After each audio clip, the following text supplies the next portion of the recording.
भक्तों, रक्षाबंधन के दिन भूलकर भी अपने मायके से ये 3 चीजें ससुराल लेकर न आए। मान्यता है कि ऐसा करने से पति की मृत्यु हो सकती है, घर की सुख शांति भंग हो सकती है, आर्थिक परेशानियां बढ़ सकती हैं और दाम्पत्य जीवन में कठिनाइयां आ सकती हैं। कि हाल ही में एक महाकथा के दौरान गुरु जी ने भी इस विषय में महत्वपूर्ण बात बताई और सभी महिलाओं को सावधान रहने की सलाह दी। इसलिए इस बार का रक्षाबंधन आने से पहले जान लीजिए कि आखिर वे 3 चीजें कौन सी हैं जिन्हें भूलकर भी मायके से ससुराल नहीं लाना चाहिए। खास बात यह है कि इस वर्ष का रक्षाबंधन कई शुभ योगों में पड़ रहा है, इसलिए इस दिन इन बातों का ध्यान रखना और भी महत्वपूर्ण माना जाता है। नमस्कार दोस्तों, आप सभी का हार्दिक स्वागत है। प्रिय भक्तों, रक्षाबंधन भाई बहन के प्रेम और विश्वास का सबसे बड़ा पर्व है। इस दिन बहन अपने भाई की कलाई पर रक्षा सूत्र बांधती है और भाई जीवन भर उसकी रक्षा का वचन देता है। लेकिन क्या आप जानते हैं कि इसी शुभ दिन से जुड़ी कुछ ऐसी प्राचीन मान्यताएं भी हैं जिनके बारे में बहुत कम लोग जानते हैं। कहा जाता है कि यदि एक विवाहित बेटी रक्षाबंधन के दिन मायके से ये 3 चीजें अपने साथ ससुराल ले आती हैं तो इसका अशुभ प्रभाव पूरे परिवार पर पड़ सकता है। आखिर 3 चीजें कौन सी हैं? इनके पीछे क्या धार्मिक कारण बताए गए हैं? और रक्षाबंधन 2026 पर किन बातों का विशेष ध्यान रखना चाहिए ताकि घर में सुख, समृद्धि और मां लक्ष्मी की कृपा बनी रहे। लेकिन उससे पहले जानते हैं साल 2026 के रक्षाबंधन के बारे में। दोस्तों, रक्षाबंधन का यह पावन त्योहार हर साल सावन की पूर्णिमा को मनाया जाता है, लेकिन इस बार 2026 में बड़ी उलझन बनी हुई है। कोई कह रहा है कि राखी 26 अगस्त को बांधी जाएगी, तो कोई कह रहा है 27 अगस्त को, तो कई लोग कह रहे हैं 28 अगस्त को। अब ऐसे में भाई बहन के मन में सवाल उठ रहे हैं कि सही तारीख क्या है, शुभ मुहूर्त क्या है और भद्रा कब से कब तक है। तो दोस्तों, जरा भी कंफ्यूज मत होइए, क्योंकि आज की इस वीडियो में हम आपको बताएंगे रक्षाबंधन की सही तारीख, शुभ समय और भद्रा काल की पूरी जानकारी। साथ ही जानेंगे कुछ ऐसे खास उपाय जो हर बहन को रक्षाबंधन पर जरूर करने चाहिए। तो चलिए बिना देरी किए शुरू करते हैं आज की खास वीडियो। दोस्तों, रक्षाबंधन हर साल सावन माह की पूर्णिमा तिथि को मनाया जाता है, लेकिन शास्त्रों में यह साफ कहा गया है कि भद्रा काल में राखी नहीं बांधनी चाहिए। अगर कोई बहन भद्रा के दौरान राखी बांधती है तो यह अशुभ माना जाता है और ऐसा करना नुकसानदेह भी हो सकता है। शास्त्रों में साफ लिखा है कि भद्रा का त्याग करके ही रक्षाबंधन मनाना चाहिए। अब बात आती है कि रक्षाबंधन किस दिन मनाया जाए, 27 अगस्त को या 28 अगस्त को। इस बार कई लोग कह रहे हैं कि 27 अगस्त को ही राखी बांधनी चाहिए, लेकिन वहीं कुछ ज्योतिषाचार्य और विद्वान मानते हैं कि भद्रा के कारण 28 अगस्त को राखी बांधनी चाहिए। तो अब आप सोच रहे होंगे सही क्या है और गलत क्या है। तो दोस्तों, आप बिल्कुल मत घबराइए, क्योंकि आज की इस वीडियो में हम आपको एकदम सटीक जानकारी देने जा रहे हैं। साथ में बताएंगे कि भद्रा काल का समय क्या रहेगा और राखी बांधने का शुभ मुहूर्त कब तक है, क्योंकि रक्षाबंधन एक पावन और भावनात्मक पर्व है और अगर आप इसे सही मुहूर्त में मनाते हैं तो भाई बहन दोनों के जीवन में सुख, शांति और समृद्धि आती है। अब बात आती है एक बेहद दिलचस्प और खास जानकारी की। हर बहन को रक्षाबंधन पर अपने भाई को एक गुप्त चीज जरूर ही खिला देनी चाहिए। जी हां दोस्तों, ऐसा करने से भाई के घर परिवार में कभी कोई तकलीफ नहीं आती, लक्ष्मी मां की कृपा बनी रहती है और भाई की तरक्की दिन दुगनी रात चौगुनी होती है। ऐसी बहन को भी माता लक्ष्मी का आशीर्वाद मिलता है।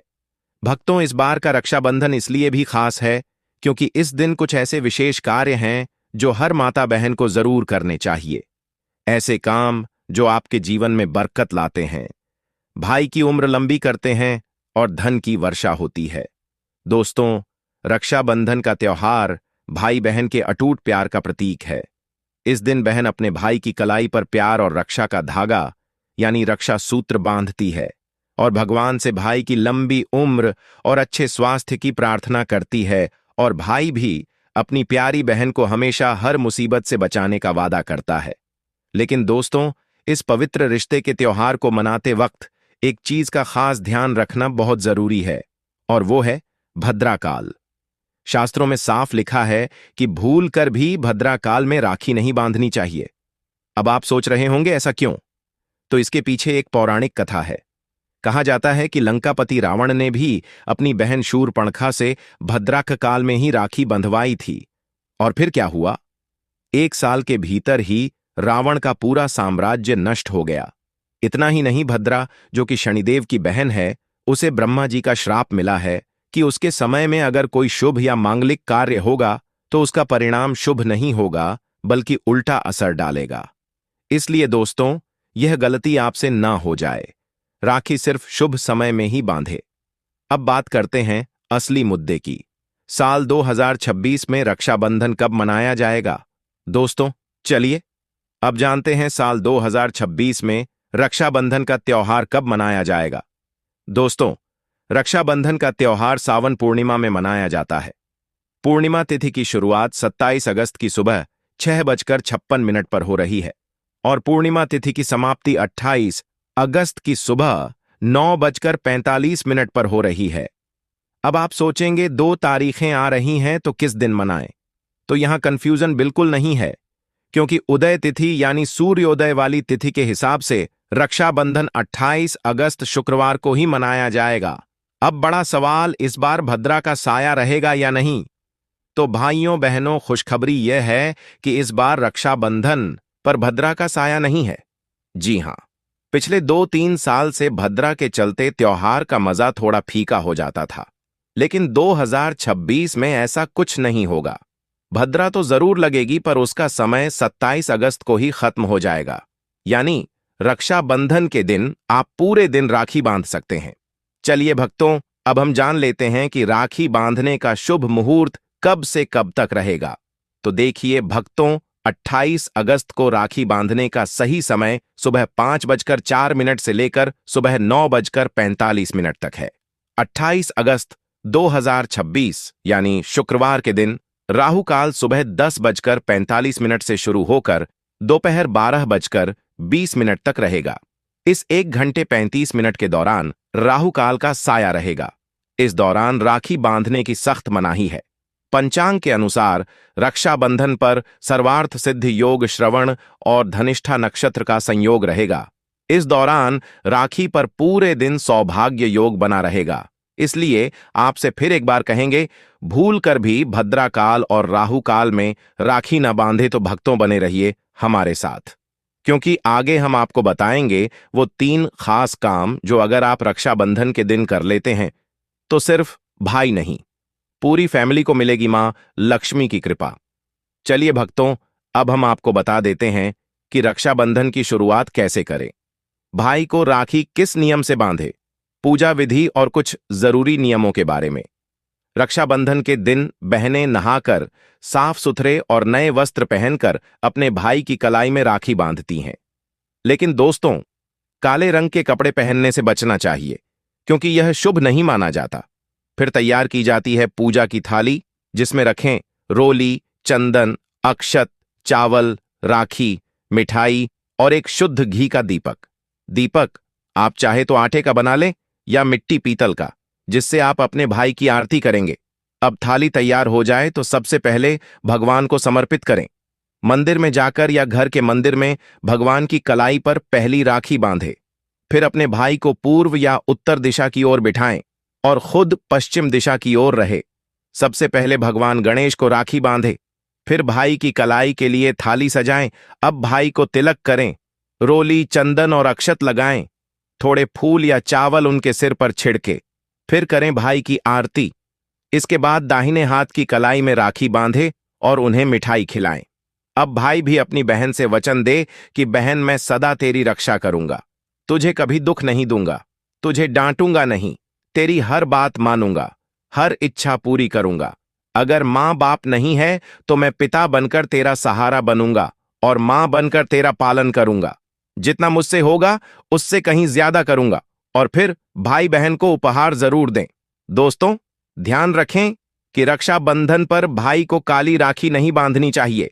लाल रंग की राखी सबसे शुभ और मंगलकारी मानी जाती है, और भाई भी बहन को ऐसा उपहार दें जो शुभ हो। कभी भी उपहार में छुरी, चाकू, सफेद कपड़े या चप्पल ना दें, क्योंकि यह अशुभ संकेत माने जाते हैं, बल्कि कोई सुंदर दक्षिणा दें, क्योंकि जब एक बहन अपने भाई को भाई का दर्जा देती है तो भाई भी उसे कुछ खास देने का कर्तव्य निभाए। धर्मशास्त्रों में लिखा है, रक्षाबंधन पर बहन को भाई के घर जाना चाहिए। अगर बहन नहीं जाती और भाई खुद आता है तो शास्त्रों के अनुसार बहन को दोष लग सकता है। इसलिए बहनें चाहे बारिश हो, धूप हो, पहाड़ हो, रक्षाबंधन पर भाई के पास जरूर जाए। लेकिन अगर भाई दूर देश में हो, विदेश में हो या किसी कारणवश आप नहीं जा पा रही तो करें एक काम कि भगवान गणेश को अपना भाई माने और उनके कलाई पर राखी बांधे, थाली में रखें। राखी, रोली, चंदन, मिठाई, अक्षत श्रद्धा से बांधी गई राखी भगवान की कृपा से अपने आप भाई तक पहुंच जाती है। ऐसी राखी सिर्फ एक धागा नहीं होती, वो ईश्वर का आशीर्वाद बन जाती है। तो दोस्तों, इस रक्षाबंधन को भूलिएगा नहीं। शुभ मुहूर्त और भद्राक काल का ध्यान रखिएगा और मनाइए यह पावन पर्व पूरे आस्था, प्रेम और श्रद्धा से।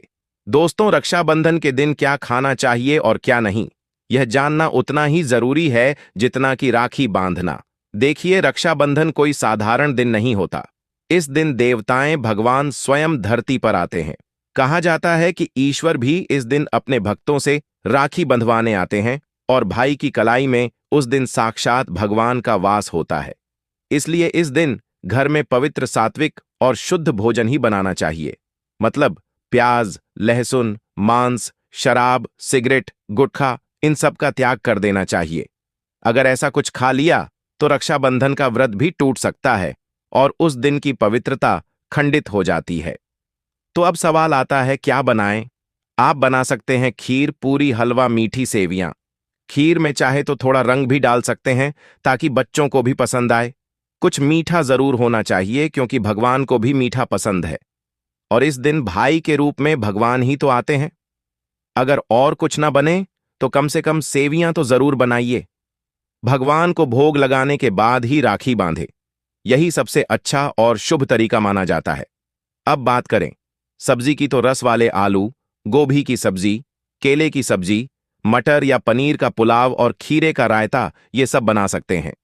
ध्यान रखिए, इस दिन कच्चा खाना नहीं बनाना चाहिए।